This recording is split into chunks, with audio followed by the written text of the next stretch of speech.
Welcome back to part 2. Remember how I was unsure about these? Now I figured them out. This is with afkappings's and the G, because it ends on an I. There is another video about the rules that I will show you. And radios doesn't have, but radio key has the afkappings G. Alright, ons gaan aan hier met vol, wat full means. So vol is voller en die oortreffende trap is volste. Hier het ons die verskillende tye, toekomstige tyd, which is future tense, en verlede tyd, which is past tense. These are videos in the description, so you can follow those and watch what they are. Here we go.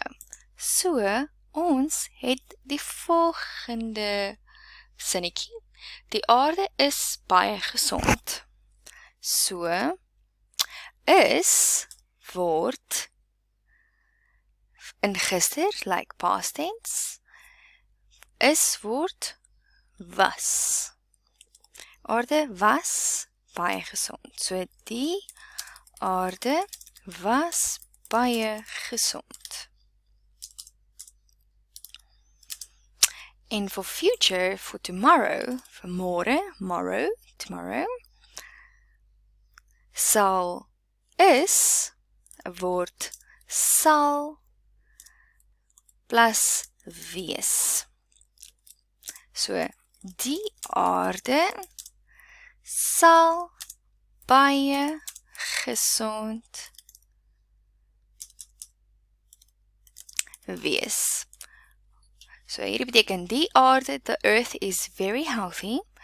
The earth will be very healthy. The earth was very healthy. Was. That's how that's translated. Number 2. Die wêreld is vuil en ons gooi net nog rommel. So is en gooi is your werkwoorde, your verbs. Teacher has highlighted them for you. So is word in gister word was, right? En gooi word what again? Het gegooi. Correct? Het plus gegooi. So, die wêreld was vuil en ons het net nog rommel gegooi. Vir môre, for the future tense, is why am I?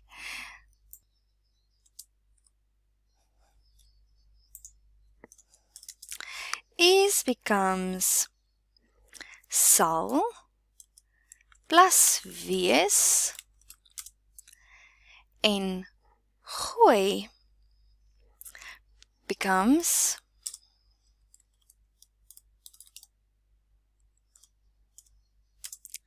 net sal gooi.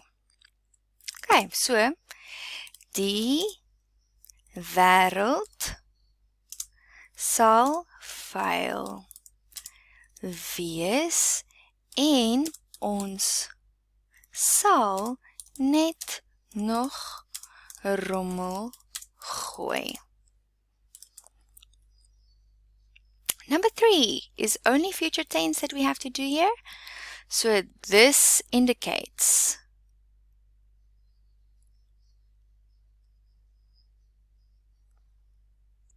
so we have to do the future tense, and this is in the present tense. So, moet will change into sal, and is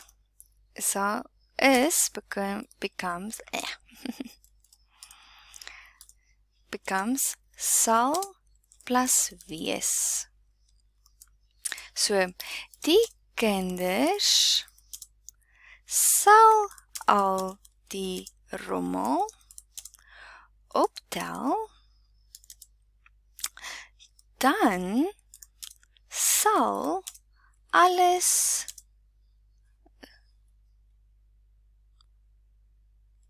skoon wees. Alles skoon wees. Maak. Just look at my little.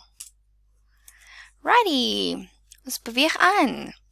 Number 4. Die kinders tel al die rommel op. Gister, so tel word verander. Tel becomes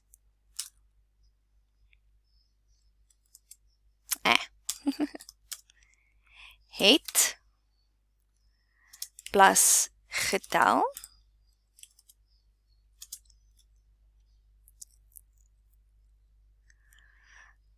En op. Actually, I keep getting this one wrong. So, dit sal het en opgetel. So you would combine those. Opgetel. Op en tel. And you add the ge in the middle. Het plus opgetel. So, die kinders het al die rommel opgetel. Okay, and tomorrow we're going to say tel plus op becomes sal optel. Now we will go over the rules later. This is just the answers. Sal optel. So, die kinders sal al die rommel optel. I don't know why it keeps making this a capital letter, but hey, maybe it's thinking we're writing German. Alright, so here we have a last number, so it's asking for the now, for the nou, and for the môre, for the future tense, for tomorrow. So het indicates die student het die melk op die stoel gesit en drink. Het indicates that this is already in past tense, right? So, die nou gaan wees, and we're going to use the STOMPI method for this, though I really tried, but I'm not getting this right, but we can check tomorrow with each other.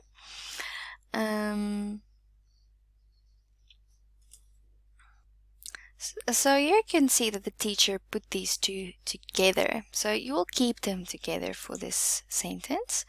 So, gesit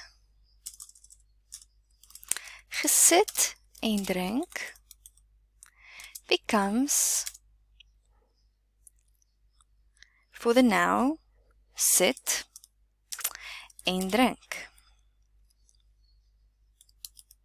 So, dit sal sê, for the STOMPI method, die student, I'll explain the STOMPI method, die student sit en drink die melk op die stoel.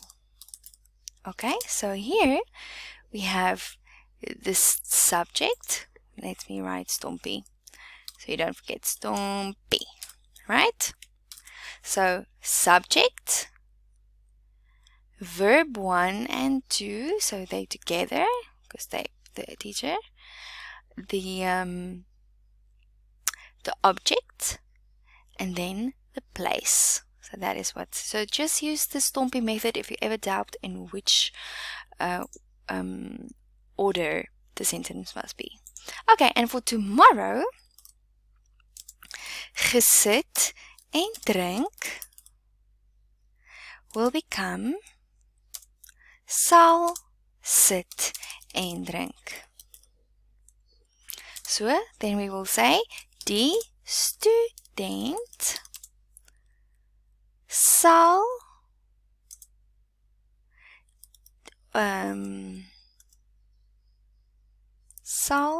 sit en hierdie is 'n moeilike ene. Die studente sal op die stoel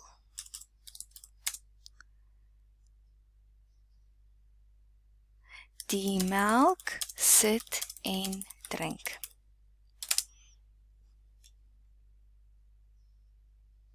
Of jy kan ook sê, die student sal op die stoel, die student sal sit op die stoel en melk drink. Now, that's a difficult one. So the STOMPI method, here's a video that you can watch. So we will arrange these. First we will identify which ones are which, and then we will arrange them according to the STOMPI method. Now STOMPI staan for subject, and then in between we get the verb 1. Then we have time, object, manner, place, verb 2,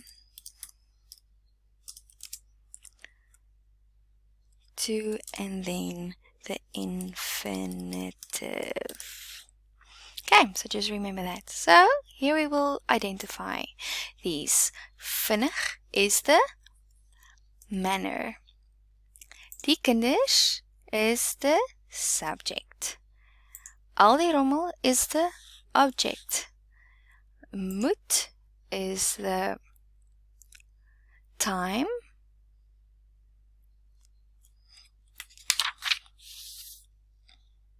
Oh, no, that's verb. En optel is verb 2. So verb 1 and verb 2. So here we go. So if we arrange it by the STOMPI method, die kinders comes eerste for S. Die kinders. Die kinders, and then we have the verb 1. Moet. Then time, which we don't have here. Object, al die rommel.